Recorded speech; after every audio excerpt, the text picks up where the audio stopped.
विस्तारस्थावरस्थानुप्रमाणं बीजमव्ययम् अर्थो नर्थो महाकोशो महाभोगो महागणः अनिर्विण्णः सविष्ठो भूर्धर्मयूपो महामखः नक्षत्रनेमिर्नक्षत्री क्षमः श्यामः समीहनः यज्ञयुज्यो महेजश्च क्रतुः सत्रं सतां गतिः सर्वदस्ये विमुक्तात्मा सर्वज्ञो ज्ञानमुत्तमम् सुहृदः सुमुखः सूक्ष्मः सुघोषः सुखदः सुहृत्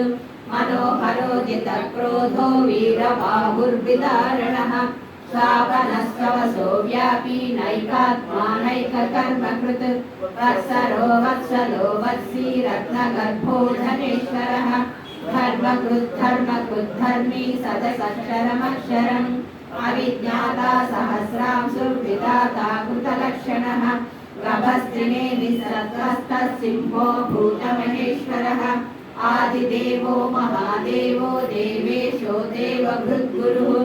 उत्तरो गोपतिर्भोक्ता ज्ञानगम्यः पुरातनः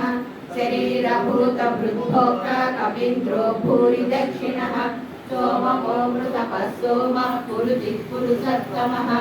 विनयो जय सत्यसन्धो दासार्थः सात्वतां पतिः जीवो विनेता